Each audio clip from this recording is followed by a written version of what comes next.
नमस्कार दोस्तों, फाइनली बच्चों आपके सामने आ चुका है कक्षा छठवीं का ओरिजिनल पेपर। जी हाँ प्यारे बच्चों, कक्षा आपके सामने कक्षा छठवीं का A to Z real original paper. बस आपको कुछ नहीं करना है, बस पेपर देखना है और कॉपी और पूरी पेपर को आंसर कैसे फिल करना है मैं वो आपको बता दूंगा।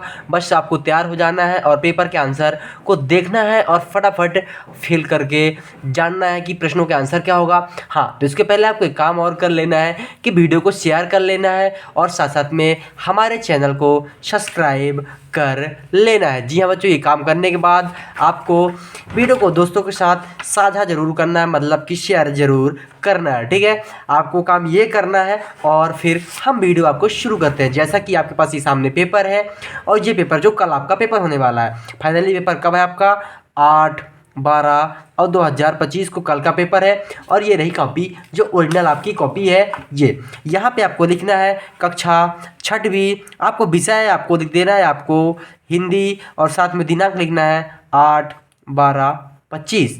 ठीक है, यहाँ पे विद्यार्थी का नाम है, जैसे मेरा नाम सोनाक्षी है तो मैं लिखूंगा सोनाक्षी। ठीक है, और यहाँ पे लिख दूंगा रजाक। ठीक है, सिंपल हो गया। फिर इसके बाद फिर नेक्स्ट नाम आएगा, यहाँ पे समग्र आईडी, यहाँ पे पापा का नाम लिखना है तो पापा का नाम लिख दोगे राम मोहन। ठीक है, राम मोहन रजाक। ठीक है, अपना पूरा नाम जरूर लिखेंगे। साथ में आपको यहाँ पे लिख रहा है समग्र आईडी और यहाँ पे अनुक्रमांक। यहाँ पे अपनी समग्र आईडी फिल करना है, जैसे मेरा है 29/11/25/063। ठीक है, यहाँ पे मेरा रोल नंबर होगा, यहाँ पे 24/17/0252। ठीक है, 001। ठीक है, यहाँ पे मेरा रोल नंबर हो गया। आपको ऐसे ही अपना रोल नंबर फिल करना है जो आपको सर के द्वारा बताया गया होगा। ठीक है, ये करने के बाद सीधा यहाँ पे छठवीं लिखेंगे और ये लिखा विद्यार्थी द्वारा भरा जाएगा। आप सिंपल पेज को पलटेंगे। ठीक है, सीधे यहाँ पे पेज को पलटेंगे, यहाँ पे प्रश्नों के आंसर करेंगे। अब यहाँ पे पेपर देखेंगे और पेपरों से आंसर देखते हैं। यहाँ पे लिखा है राज्य शिक्षा केंद्र भोपाल मध्य से बाकी चीज़ देख ली है। विषय छठवीं, विषय हिंदी है, विषय कक्षा छठवीं का है। यहाँ पे 60 नंबर के पेपर होने वाले हैं। यहाँ पे आपके सामने है सही विकल्प चुनकर लिखिए। जी हाँ बच्चों, सही विकल्प का चयन करना है। सही विकल्प का आंसर लिखने के लिए पहला प्रश्न पढ़ेंगे, एक ही शब्द को 2 बार आने पर किस चिन्ह का प्रयोग किया जाता है। एक ही शब्द के 2 बार आने पर किस चिन्ह का प्रयोग किया जाता है, तो बहुत ही सिंपल है, अल्पविराम, प्रश्नवाचक, योजक चिन्ह। तो यहाँ पे आपको लिखना है उत्तर योजक चिन्ह। जी हाँ बच्चों, योजक और चिन्ह। ठीक है, ऐसा आंसर आपको लिखना है। फिर दूसरा लिखना है आपको, हरे भरे पेड़ काटने से पहले की तरह नहीं आता, शिशिर, हेमंत, ग्रीष्म, बसंत। तो इसका राइट आंसर क्या होगा कि क्या नहीं आता है, तो अब बसंत नहीं आता, क्योंकि पहले ज़्यादा पेड़ पौधे होते थे तो ज़्यादा फूल और हरियाली आती थी, लेकिन अब पेड़ कम है तो कम बसंत पंचमी आएगी। ठीक है, सिंपल है। अब चलते हैं, यहाँ पे थोड़ा सा कॉपी को फोल्ड कर लेंगे अपन एक बार, ताकि वो कॉपी बार बार हमें डिस्टर्ब ना करे। ठीक है, ये हो गया अपनी कॉपी फोल्ड। और यहाँ पे प्रश्न नंबर 3 देखेंगे। प्रश्न नंबर 3 क्या कह रहा है, नानी के बचपन की सहेलियाँ थी चाकू छुरी, तोप बंदूक, करछी ढाल और तीर कमान। तो इसका राइट आंसर होगा करछी ढाल। जी हाँ, जो लिखोगे आप वो करछी और ढाल। सिंपल हो गया। अब चलते हैं, फिर नेक्स्ट क्वेश्चन है, पुष्पन के सुमन और कुसुम किसके शब्द है। तो राइट आंसर समानार्थी, एकार्थी, विरुद्धार्थी और बाकी चीज़ है। तो इसका राइट आंसर क्या होगा, समानार्थी। तो अपन लिखेंगे समानार्थी, लिख लिया अपन ने। बस फिर नेक्स्ट प्रश्न नंबर 5 पढ़ेंगे। प्रश्न नंबर 5, हमारा शरीर कितने तत्वों से मिलकर बना है। तो हमारा शरीर 5 तत्वों से मिलकर बना है। ठीक है, तो आपको 5 लिख लेना है। अब इसके बाद चलेंगे प्रश्न नंबर 6 और आपके सामने प्रश्न नंबर 6 क्या क्या है, नीचे दिए गए रिक्त स्थानों की पूर्ति कीजिए, अब प्रत्येक एक अंक निर्धारित है। अब यहाँ पे प्रश्न नंबर खाली स्थान है, प्रश्न नंबर 6 है, तपस्वी को खाली खाली नहीं छूता है, तो क्या, वासना। ठीक है, तो आपको यहाँ पे लिख देना है वासना। वासना हो गया, इसका मतलब हो गया मोह और माया। ठीक है, मोह माया तपस्वी को नहीं चाहिए। फिर है, भवानी प्रसाद मिश्र का जन्म कब हुआ था। तो भवानी प्रसाद मिश्र का जन्म 1913 में हुआ था बच्चों। ठीक है, फिर आपके सामने है, बूढ़ा का तत्सम शब्द क्या होगा। तो बूढ़ा का तत्सम शब्द क्या लिखोगे आप, वृद्ध। ठीक है, कहते हैं ना वृद्धा पेंशन की बात है, तो वृद्ध हो गया। फिर यहाँ पे आता है प्रश्न नंबर 9। प्रश्न नंबर 9, श्रवण कुमार ने किसकी भक्ति की थी। श्रवण कुमार ने अपने माता पिता की भक्ति। यहाँ क्या लिखोगे, माता और पिता, ठीक है, माता पिता की भक्ति की थी। फिर नेक्स्ट क्वेश्चन बच्चों आपके सामने, यहाँ पे संज्ञा के शब्दों के स्थान पर प्रयोग होने वाले शब्द को क्या कहते हैं? तो आपको वही पता है कि सर्वनाम कहते हैं, तो अपन लिख देंगे सर्वनाम। ठीक है बच्चों, फाइनल हो गया, ये चीज़ हो गया। ठीक है, आप देख पा रहे हैं इन प्रश्नों के आंसर आप कंप्लीट कर लीजिए और फाइनल हो गया। अब चलते हैं प्रश्न नंबर 11, 12, 13। हाँ, पहले चैनल सब्सक्राइब करो और वीडियो को शेयर करो, सब्सक्राइब करो तब बाकी प्रश्नों के आंसर मैं दे पाऊंगा। ठीक है, आपने सब्सक्राइब कर लिया होगा मेरे ख्याल से और वीडियो को दोस्तों को व्हाट्सएप पे किसी को भी भेज दिया होगा। ठीक है, ये चीज़ करने के बाद प्रश्न नंबर आते हैं अपन 11। प्रश्न नंबर 11 में क्या कहता है? अति लघु उत्तरीय प्रश्न की बात करेंगे यहाँ पे। क्या अति लघु उत्तरीय प्रश्न? उत्तरी 6 से 11 से 16 तक की, मतलब यहाँ पे एक अति लघु उत्तरीय प्रश्न। अब यहाँ पे प्रश्न नंबर 11 है, व्याकरण के परिवार के विशेषण को क्या महत्व है, समझाइए। ठीक है, अब व्याकरण का परिवार है और उसमें विशेषण का क्या महत्व समझाना है, तो पूरी व्याकरण परिवार में विशेषण का महत्व लिखना है। तो यहाँ पे अपन उसका आंसर लिख देता हूँ। ठीक है, अब यहाँ पे प्रश्न नंबर 11 का आंसर आपके सामने मैं लिख के बता रहा हूँ। व्याकरण में विशेषण का महत्व, यहाँ पे लिखोगे व्याकरण में विशेषण का महत्व संज्ञा या सर्वनाम शब्दों की विशेषता बताकर उनके अर्थ को स्पष्ट करता है, अर्थ को स्पष्ट करता है। ठीक बच्चों, यहाँ पे पूरा आंसर कंप्लीट। अब प्रश्न नंबर 12। प्रश्न नंबर 12 है, पत्र कितने प्रकार के होते हैं, आंसर लिखिए। तो पत्र कितने प्रकार के होते हैं, दोनों का आंसर आपको फिल करके बताता हूँ। यहाँ पे आप लिखोगे उत्तर। ठीक है, यहाँ पे लिखना है पत्र मुख्य 2 प्रकार के होते हैं,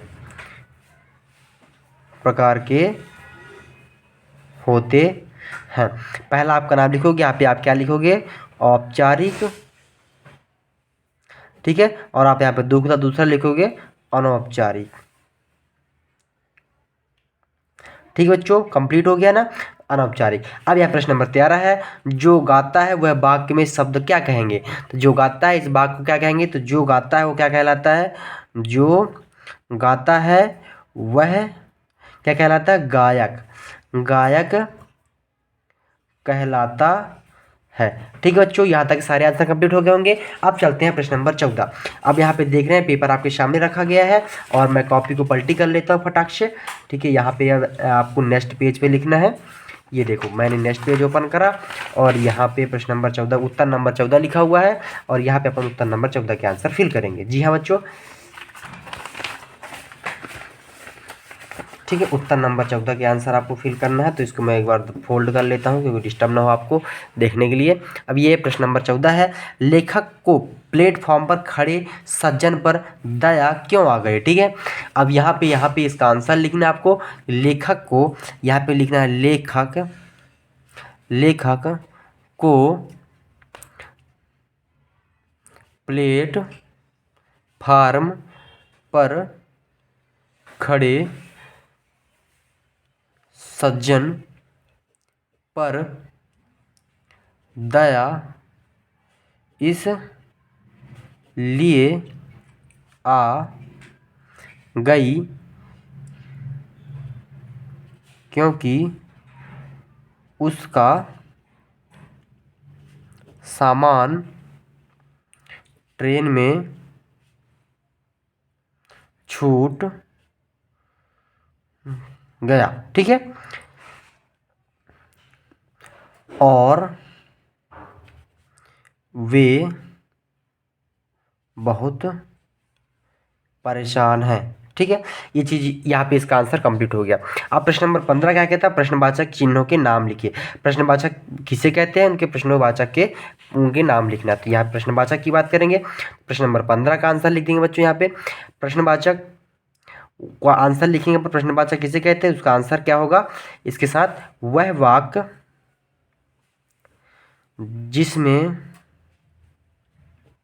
जिसमें किसी विषय, वस्तु या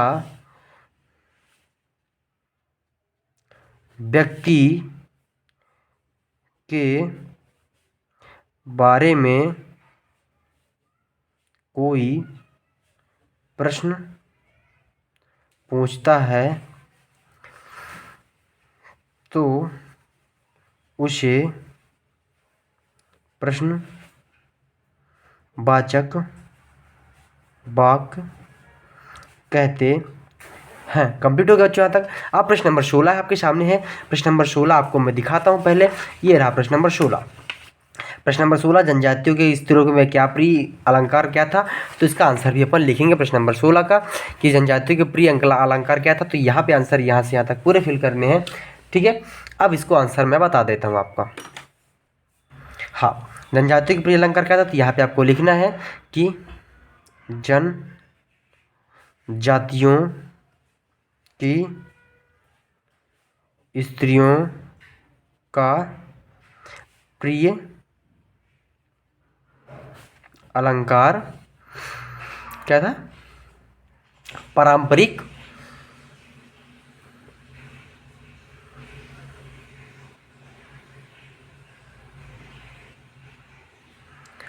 पारंपरिक वस्तुओं जैसे सोना चांदी के आभूषण। ठीक है बच्चों, ये चीज़ उनका कंप्लीट हो गया। ठीक है, यहाँ हो गया प्रश्न नंबर 16। अब यहाँ पर रहता है बच्चों प्रश्न नंबर 17 है। 17 में क्या? निम्नलिखित गद्यांश पढ़ के संदर्भ प्रसंग लिखिए। ये आंसर हो गया। प्रश्न नंबर 18 आपके सामने है। कक्षा शिक्षक में आते जाते समय उनका अभिवादन कैसे करना चाहिए? प्रश्न नंबर 19 है। संतुलित आहार किसे कहते हैं, इनका क्यों आवश्यक है? सर्वनाम की विभाषा लिखकर सर्वनाम के प्रकार का वर्णन कीजिए। मीराबाई की भक्ति किस भाव की थी? यहाँ पे प्रश्न नंबर 22 है। संत जुलाई के सामने लड़का शर्म से पानी क्यों हो गया? यह प्रश्न नंबर 23, 24, 25, 26 जो प्रश्न हैं, इन प्रश्नों के आंसर मैं आपको कंप्यूटर स्क्रीन में दिखाऊंगा। कवि रहीम के अनुसार सच्चे मित्र को क्या पहचानना होती है? योजक चिन्ह के कोई 4 शब्द लिखिए। या अपने प्रधान अध्यापक, ठीक है, अपने प्रधान अध्यापक को 2 दिन की अवकाश के व्यतिरिक्त प्रार्थना पत्र लिखना है। ठीक है, विषय भी निबंध लिखना है, परोपकार, विज्ञान चमत्कार, त्योहार। अब इन प्रश्नों के आंसर बच्चों आपको कंप्यूटर स्क्रीन में लेकर चल के दिखा देता हूँ। ठीक है, आ जाइए कंप्यूटर स्क्रीन पे। हाँ, ये इन प्रश्नों के आंसर प्रश्न नंबर 17 के आंसर यहाँ पे भरने हैं।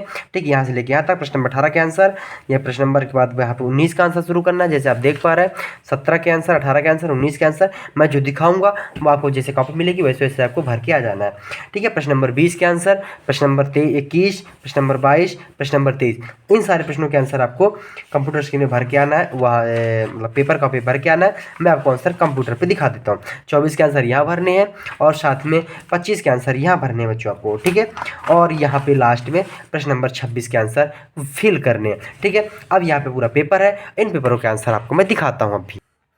तो फाइनली बच्चों आप आ चुके हैं यहाँ पे कंप्यूटर की स्क्रीन पर। आपको पता था कि प्रश्न नंबर 17 से आंसर बताऊंगा, तो ये रहा प्रश्न नंबर 17। ठीक है, ये रहा प्रश्न नंबर 17 है।